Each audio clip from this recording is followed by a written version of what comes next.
Well, hello out there, listeners, and welcome back to another episode of the Ricecast.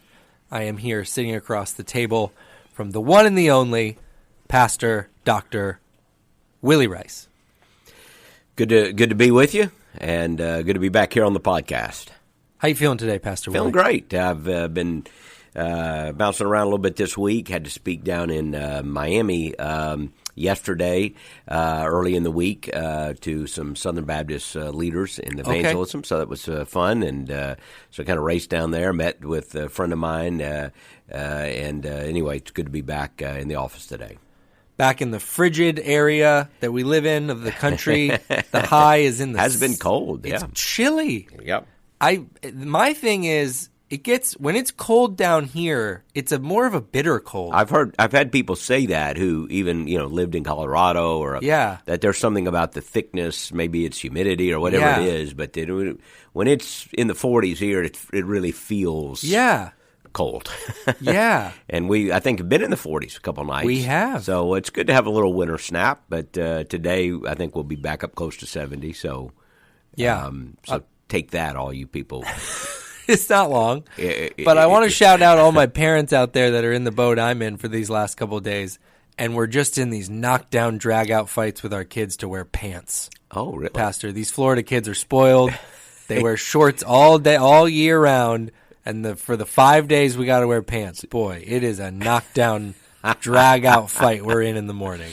Well, we feel you. Pants to church, they're okay, I get it, but pants on a normal school day, they're not having it. If you're out there, parents, and you're dealing with that, I'm right here with you. Some things I want to talk about before we jump in. Let's talk about one that just happened as we're recording this. A couple days ago. It was Martin Luther King Jr. Day, Pastor. Mm-hmm. What do you do on do anything on Martin Luther King Jr. Day? I haven't done anything. I think there's some. Again, I had to drive to Miami and be a part of some stuff there. Our office does close in honor of the holiday. It's a federal holiday. Yeah, and I think it's an important day for all of us to stop and to think about the civil rights movement in America. I think that's kind of the significance is one individual, but also that civil rights has been a very important part of the American narrative in terms of the need to expand that, the need to contend for it. I think it's good that we honor King and think about particularly his voice with nonviolence and the courage to stand up and to contend for civil rights. He was not actually a very popular person when he died among the white community. People forget that now. Everybody, thinks they would have loved Martin Luther King. And, there may be areas where I wouldn't have even agreed with Martin Luther King, theologically and otherwise. But, I don't have to agree with anybody all the time to look and see that they are heroic and they are significant figures who created change. That's why, I'm against tear down statues of Thomas Jefferson or something. I mean, I don't have to, agree with Thomas Jefferson all the time to go, Thomas Jefferson was a brilliant man who impacted our country. Martin Luther King was a brilliant man who impacted our country and was a significant voice at a time when our country needed to really deal with civil rights issues. And he was a Baptist pastor. People forget that. So we're grateful to honor him and always realize we have work to do to make sure that the people are treated equally under the law. Yeah. And I loved, I think it was a couple years ago you shared with us here on the staff I think you had encouraged us to read, are they called Letters from a Birmingham? Letters from a Birmingham Jail is one of his most famous works, and it's a work to the white church because he was in jail and he was criticized from some white pastors for being too much of a radical. And he wrote a letter to the church, and it is prophetic. It's powerful. It's convicting. And it's one of those things where I didn't actually read it Monday, I have to be honest. Again, I was driving some. Yeah. But I have friends who read it every year on Martin Luther King Day. It's a worthy read. If you've never or haven't since you've been in school or something, to just sometime it'd take you 15, 20 minutes. It's a long letter. But read Letters from a Birmingham Jail. It's very, very powerful. Very good. So that was Monday. As we're recording this, it's Wednesday. We're all very excited because this coming Friday, we are welcoming in some friends. Our friends from up north, the Brooklyn Tabernacle Singers. Yeah, they have become friends. Jim and Carol Cymbala have become friends in the last year or so. I had gotten to know some of their relatives, family members who were attending Calvary, and I thought it's kind of interesting. We have even family members that are part of Calvary, and I think it's Carol's sister in her family are here, and a daughter, and so we have several connections. But in the last, really since COVID, I've had privilege of just having a lot of fellowship with Jim and Carol. We've been out to eat with him on a number of occasions, and in fact, just a few days ago, he and I had lunch together. And I've always admired him, read a number of his books, and of course, everyone loves their music from Brooklyn Tabernacle Choir. Yeah. And they were down here a great deal during COVID. And he has wanted to thank us in a way, which I don't know why we need to be thanked, but he was just very kind. And so I think they're doing a concert at Idlewild on one night, and then they're coming to us on Friday night, which is January 21st. 21st, thank you. And it's a free concert, but it will be a wonderful night of worship. And if you're listening to this, I hope you'll make plans to be here. It's something about a great crowd and a great enthusiasm makes for a concert worship event like that to be special. And so we're happy to have Jim and Carol Cymbala, who will be here Friday night along with the Brooklyn Tabernacle Singers. We're not having the whole choir. They can't take, a 250-voice choir. But there are about 24 singers that are out of the choir, some of their best singers, and people who have been leading worship at Brooklyn Tab over the last several months. So it's going to be a great, great night. Yeah, really special. I know everybody's looking forward to it. That's going to be at the Clearwater campus at 7 o'clock on Friday, January 21st. Hope that you can make it to that. And like I said, we're all really looking forward to it. That would be on Friday, and then on Sunday, of course, we'll have services here. But then after services, Pastor, the Bucks take on the Rams at 3 p.m. Sports update. Bucks are in the second round of the playoffs here, and we play the Rams. And hopefully, I think the Rams have beaten us a couple times. So yeah, we haven't actually done well against the Rams, so that's kind of got everybody nervous. But here we go. They looked good last week. We get a few guys back who've been injured. That's right. And so go Tampa Bay. Go Tampa Bay. Go Bucks. Got a little fellow by the name of Thomas Jermichael Brady playing quarterback. Got to feel good at least got along. A chance. He's coming along. I think he's got a future. Got a chance in this football stuff. I saw a great post from him, quick rabbit trail. He talked about when he graduated from Michigan, he had a resume ready to just apply for a job because he didn't know he was going to get drafted. He was like a 6th-round pick. He did this post a couple years ago. It made me laugh. Just can you imagine? Yeah, I think he can put that away. I don't think he needs it now. But he had it together. Just that was great. But yeah, so we are in, you mentioned the series at the beginning, we're in this series, we're working through some of these disciple maker tools. We call them the disciple maker tools. That's language you may have heard us use before. The first week, we talked about the disciples triangle, and then we did kind of a little follow-up podcast where we unpacked that maybe even a little bit more.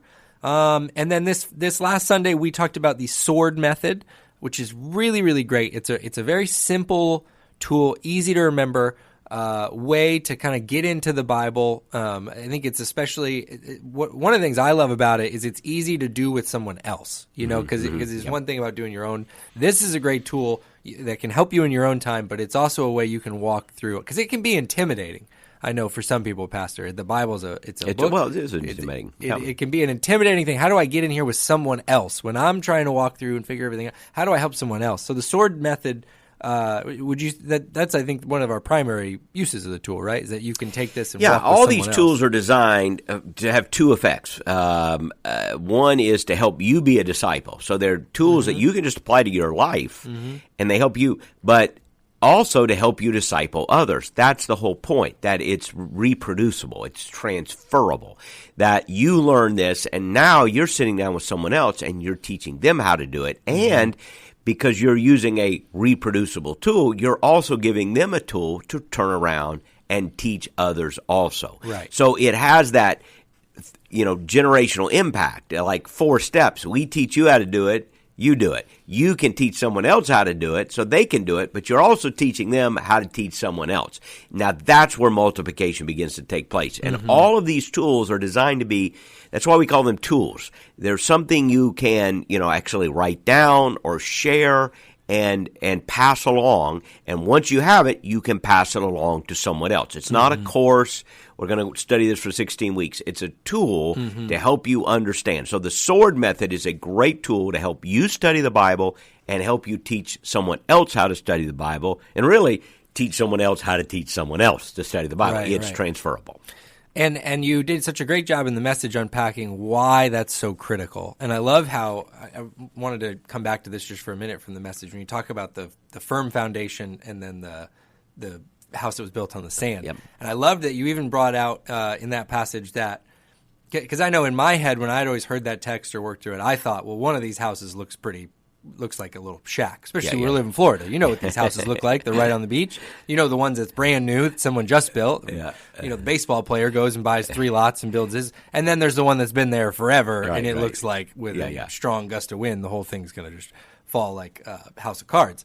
But you were saying, and correct me if I'm saying this right, that really the text kind of means they look similar. Well, I think that's the implication because it's the foundation that's different. Right, I mean, there's nothing about, the house itself was – no, it's the foundation that was different. And I quoted MacArthur there who pointed out the similarities of these stories. They apparently are in the same location or nearby. At least they both get hit by a storm. You can push that. They both get hit by a storm. And they both, responded to a message. It wasn't like one didn't hear the message. Both heard the message. The difference is one applied the message. One put it into practice. Therefore, they're similar in other respects. Right. But the one thing that was different was underneath the foundation. Yeah. And we've all seen this. We've all seen people that, you look from the outside and it looks like everything's great. Looks like they got a good job. Looks like they got a good family. Looks like they got a good marriage. You name it. Until there's a collapse. Until it collapses. So it's a great it was a great sermon. And of course, we'll put that link into the podcast description of saying, how do you kind of make sure that foundation is firm before that storm comes? Because it's always after the hardship comes, after the medical diagnosis comes, after the job loss comes. Then you see, this thing fell apart so fast. But and we gave some great tools in there. You had not only we had the sword method was the tool, but you gave these great steps: hear the word, read the word, apply the word, share the word. And again, I won't unpack the whole message, but it was great, and we'll put the link in the description. I wanted to hone in there because we've got a lot of questions, Pastor. You shared your Bible reading plan for the year, and we had a lot of church members, a lot of people listening say like, I want to hear about that. We made that available at calvary.us/read the Bible. It's still there. We'll put that link in there as well. But I thought I might ask you some more questions about that. That's your plan. That's kind of how you work through the Bible. But when you're making sure you're building on the firm foundation, we're grounding everything in the Word, what does this look like for you on a daily basis? How do you, I guess the starting question might be, when do you do this? When do you spend time in the Word? Well, my current plan, and I've always tried to do it in the morning, and there are different stages of life where you have more, flexibility and challenges than others. Now, without kids in the home, it's a little easier, really. But I get up the same time every morning, get up at 6. I can get up earlier than that. I don't mind. I'm an early person, but I've just learned, I don't know, I'm at an age where I like to go to bed at the same time and wake up at the same time. And so I get up, that's when I get up. And the first thing I like to do, I take a shower, but the first thing I do after that is I go and spend time in God's Word. And I usually am on my porch area where I have a little area, but I have a place that I like to go, and I spend time there reading God's Word. Then I have a little prayer routine that I go through, and I spend time praying. I have time to meditate on the Word of God. Those are some practices I've just started adding in. So I have, and this is just personally, in the last year or so, I've gotten to where I don't eat breakfast usually, so I usually won't eat anything until about 10 or 10:30. That's just kind of for health reasons, dietary reasons. But so that's made it easier even. So I get a cup of coffee. I go find my spot. So everybody's different. If you got breakfast before or after breakfast. But I don't know. It's just become so nice that in the morning, the only thing I really have to think about for about 45 minutes or so is just being able to go sit and spend time with God. And that's where I do my reading.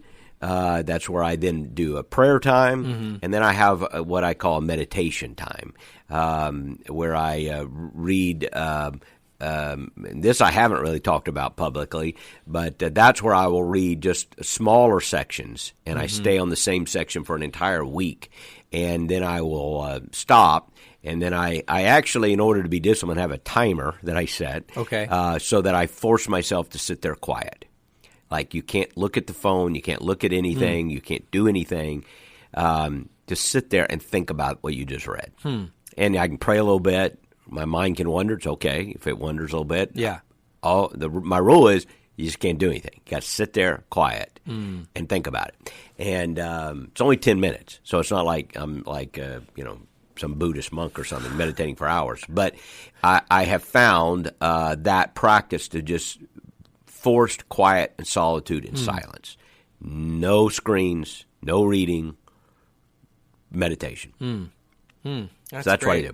So how, and I guess I should back up even maybe one step. I'll go back before we go forward. How long have you had you're reading the Bible every day routine? Well, I've done the Bible, I started when I was a teenager reading the Bible every day. That was just kind of drilled into me as one of the disciplines you needed in a Christian life. Back then they called it the quiet time, which sounds more like a nap now.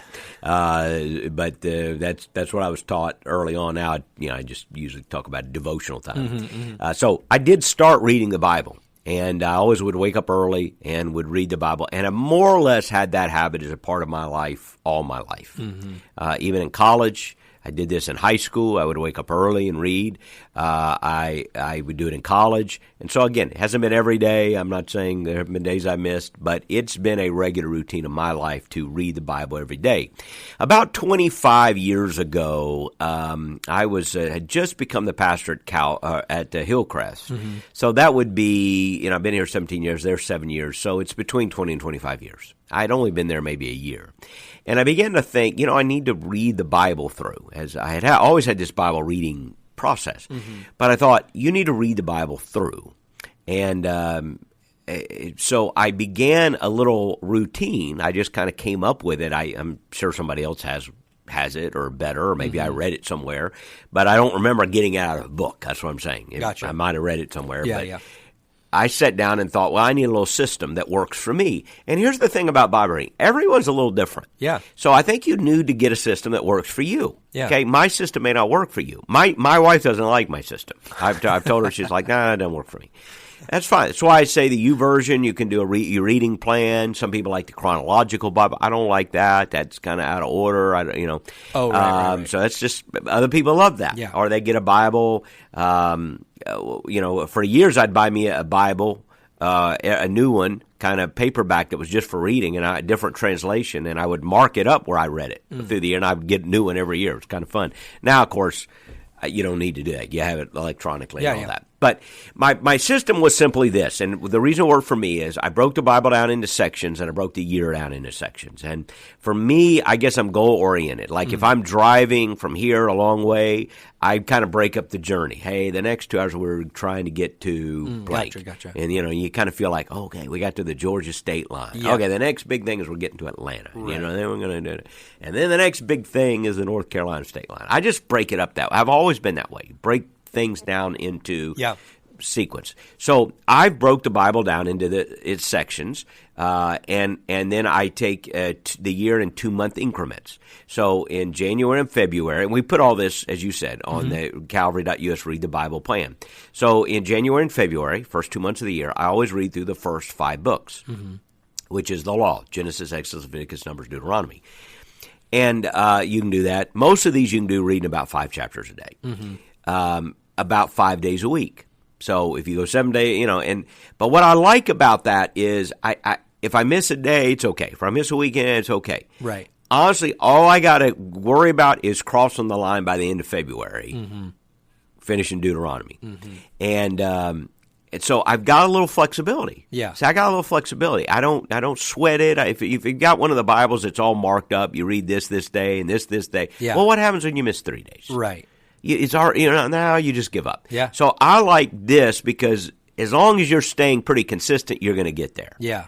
And if you miss one, you could read 6 chapters the next day or something and catch up real fast. So I read Genesis through Deuteronomy in January and February. Mm-hmm. Then I go to the New Testament because I don't want to spend 3/4 of the year in the Old Testament. Mm-hmm. I just don't. I want to. After you read Leviticus, you're wanting to get to the Gospels pretty quick. Right. So in March and April, which is usually when Easter is and all that, I'm going to the Gospels. Okay. And I read Matthew through Acts. And all I need to do is by the end of April be done with Acts. Mm-hmm. So I read Matthew, Acts, and you can easily do that 5 chapters a day. That's almost like 4 chapters a day. And then I go back in May and June. I go back to the Old Testament, pick up where I left off, and I read from Joshua. Mm-hmm. And I have to finish with Esther. Okay, right. Ezra, Nehemiah, Esther, which is the history books. So in May and June, I read through Joshua through Esther, which you have to stay at it then because you'll fall behind pretty quick. Yeah. That is a little challenge, but you can get it done. And then I know this from all these years. So, and then July and August, I'm reading. I just keep going. I start in Job and I read through Song of Songs. So I'm reading through Job and Psalms and Proverbs all through July and August. By September, I'm back to the New Testament. Okay. I jump in, pick up in Romans. I spend the month of September reading Romans through Colossians. Then October, November, I go back to the Old, finish up, starting with Isaiah and go all the way through. Mm-hmm. And then in December, I go back and pick up where I left off in the New Testament, which is 1 Thessalonians through the end of the book. So by breaking it down into years like that, I'm able to go from Old Testament to New Testament. Yeah. I don't get too bogged down. I think sometimes if people try to read the Bible through, they're going to spend like 8 months. They're going to spend 8 months of the year in the Old Testament. Yeah. And they get discouraged and they're like, So I like to go back and forth, but I don't like to go back and forth every day. See, some of these plans, you're reading 2 chapters from Exodus and 2 chapters from Romans, and then a chapter from the Proverbs. Well, I'm like, what did I just read? So I like to be reading through a section, but when the section's over, I like to go to a different section. Right. And I like to get back in the New Testament a lot. And again, by having those goals every other month, it's just easy for me to achieve. Right. That's how it works for me. I may be the only guy in the world that goes, that's a good system. Everybody else may go, it's a terrible system. Yeah. I need it printed. Not me. I don't want you to print it out because you know what? Maybe tomorrow I had a bad attitude and I didn't do it. And so now I'm falling behind. I don't like that. Yeah. I like, hey, every day's a new day. I enjoy it. Stay up. Just if you stay pretty consistent with my system, right. Now you can't take 2 weeks off, but if you stay pretty consistent, even if you miss a day or you don't do it on the week, I don't do that on the weekends, by the way. Okay, I try to average 5 days a week, and but if you, I do on Sunday, Friday and Saturday, I kind of deviate from that. But if you average about 5 days a week, you'll get through the Bible reading about 5 chapters a day. Well, it's good. I think that's good for people to hear that last bit too. And I'm curious when you think, I have so many questions for you here. But as you said, you've been reading the Bible since you were a teenager, and then you kind of developed this plan. I know you talked about maybe even falling behind some. I know. Again, well, everybody falls behind some. Like everybody you had the flu one day. You got whatever. You got COVID. You didn't feel like anything. Or you just had a sorry attitude. You're right. You got in an argument with somebody, and your attitude was sorry. You weren't what the Lord wanted you to be. 2 days later, you go, okay, it's time for me to get over that. Get right with it. Hopefully, it doesn't take you 2 days. But I don't like plans where if you fell behind, it's so hard to catch up. Right. I like to keep a little margin in there. My plan keeps a little margin. To me, that makes it more manageable. Yeah.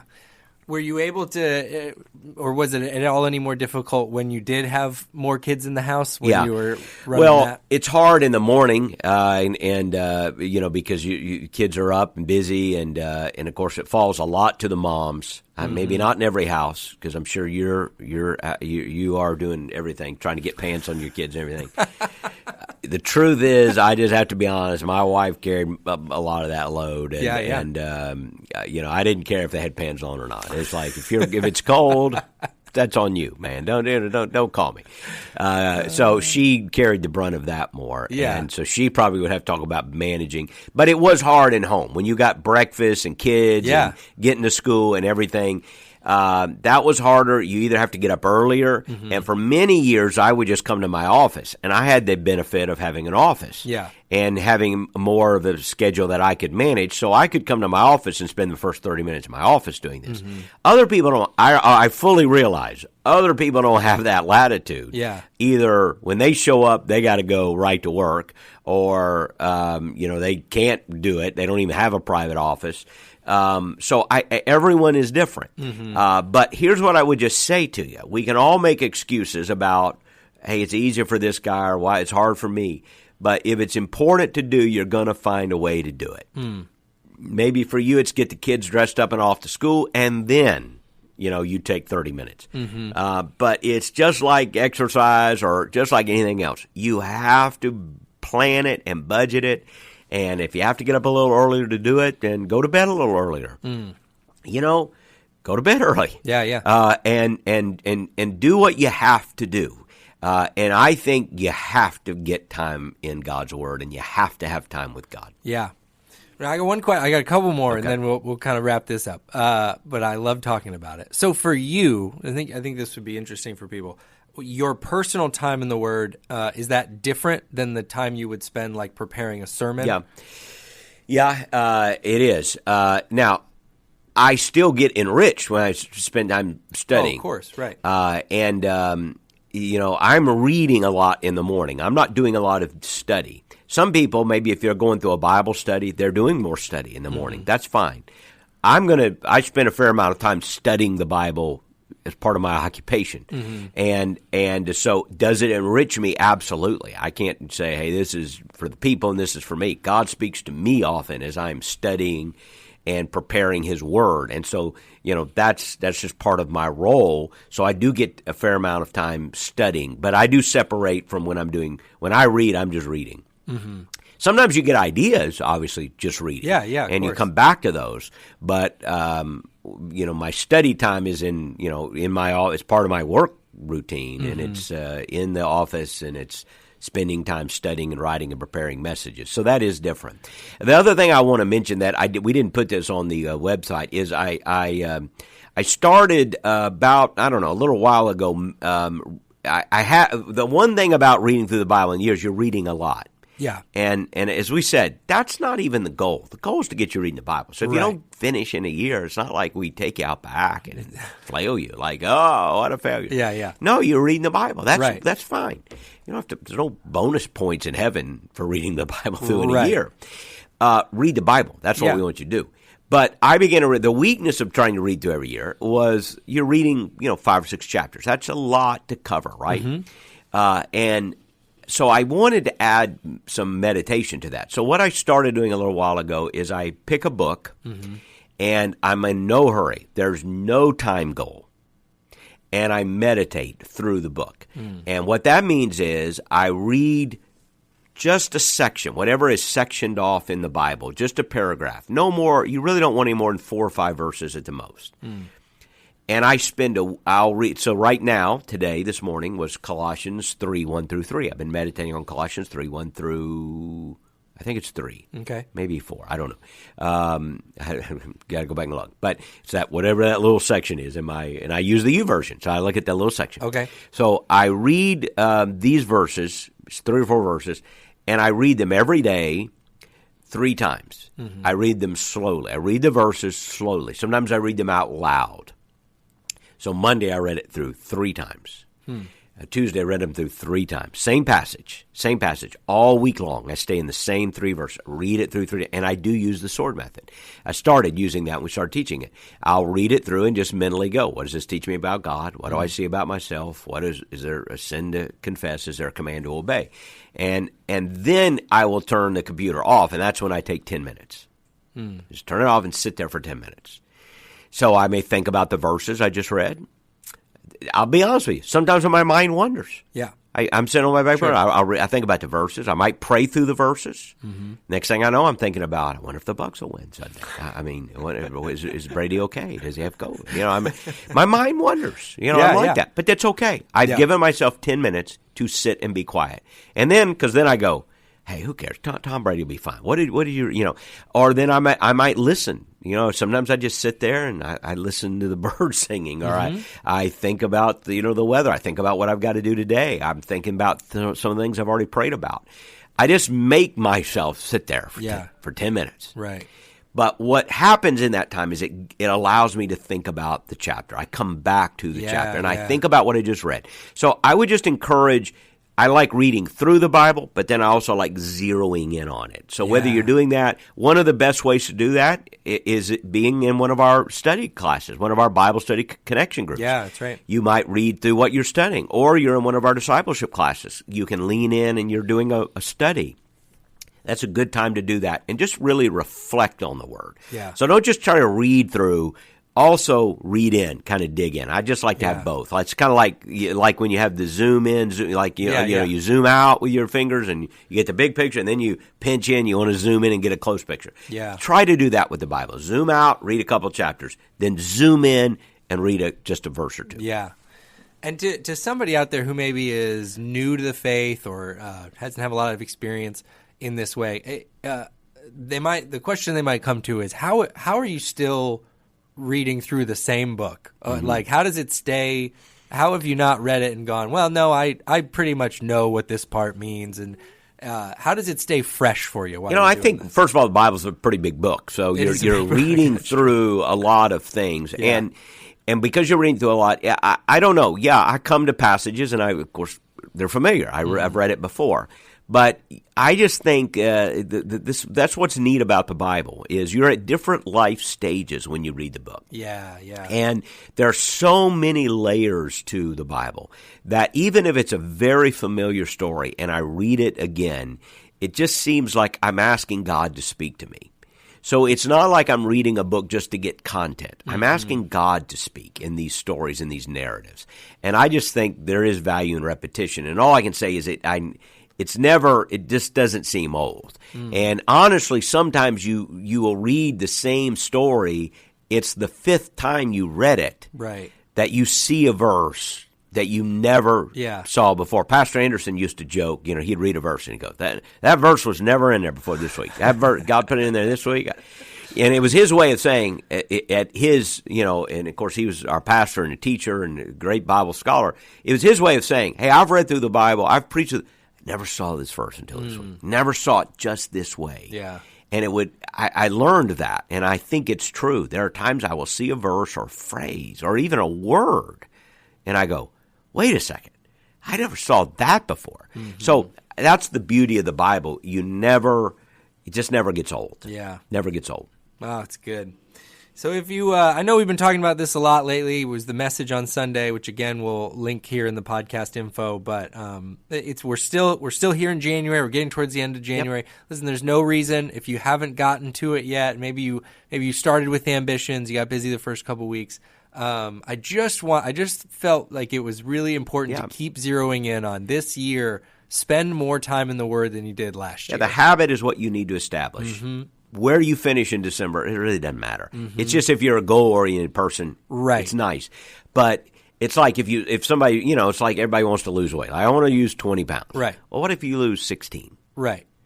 That's better than, gaining 16. Right? Exactly it's like the one guy who's, at December, he said, my goal was to use 20 pounds. And I've only got 30 to go. It's like, I like that joke. So, look, if you're just starting out, the hard part of reading through the Bible, the really hardest part is the Old Testament. Some of the books. Some of them are, riveting, but others are you're dealing with ceremonial law or civil law, and I promise you, that's where you will bog down. So I've said if you're just starting out, maybe just try to read through the New Testament. Yeah, sure. Again, not that we're ignoring the Old. It's just, again, I'm trying to establish the habit of reading. Right. And the New Testament will be more applicable. It will tend to speak more about your life. You'll focus on, Jesus and the application to your life. And then build up to, maybe add Psalms and Proverbs because they're very applicable and easy to read. And then you add up to, the hardest parts to read are going to be the law, parts of the law, Genesis through Deuteronomy. Genesis is not hard, but when you get into Exodus, Leviticus, there's some hard. Some of the history, like chronology, you get into a lot of the genealogies and chronicles. And some of the prophets also can be hard in the Old Testament because you don't know what they're talking about. You're like, well, what is he mad about? Sometimes it's hard to figure out what's really going on, which is why it's good to have a good study Bible. Yeah. So you can always look in the notes, kind of learn a little bit about what's happening. But you'll get there. So again, my point is just get started. Yeah. Just because you don't want to read the New Testament, okay, how about reading the Gospels this year? Yeah. Matthew, Mark, Luke, and John. You don't want to read all four? Well, read one. Read one. Pick one. Just we want to get you in the habit of opening your Bible, reading, and just spending a little bit of time in God's presence. Yeah. And if it's 10 minutes, that's great. Don't be intimidated because somebody goes, I spent an hour. Right. Well, good for them. Yeah. Good for them. You spend 10 minutes. Yeah. It's just, I want you to learn to love the presence of God. Right. And I've been doing this, been walking with the Lord for a long time. But I think I'm learning to love the presence of God more today than ever. And I just want you to learn to love the presence of God, not just as a chore or a box to check off, but that you're reading. That's why I think sometimes sitting quietly in God's presence is a good discipline. I have a friend who said he started with 10 minutes. Now he's up to 30 minutes and 40. Yeah. And I'm like, wow. I can't sit there for not yet. But I know what he's talking about, that there are times you just sit in the presence of God and allow your mind to just, dwell on the things you've been reading. We just want to help you build that habit in your life. Yeah. That's what we want to do. Because it really is life-changing. It really is that important. Well, I think it is. It absolutely is life-changing. Again, we see it in Jesus' life when he dealt with temptation. We see him praying for guidance. It is a life-changing discipline. And can I say this about it also? It's kind of like eating. It's eating. Every meal is not as memorable as every other meal. Right. Like if I ask you, well, what did you eat last Thursday? Yeah. You'd go, I don't know, right? Like, I don't know. It wasn't all that memorable. We went home, we heated up some whatever, Yeah. It was leftovers that night, whatever. Sure. But you needed it. It gave you nutrition. Yeah. And so every day you eat because you need the nutrition. Yeah.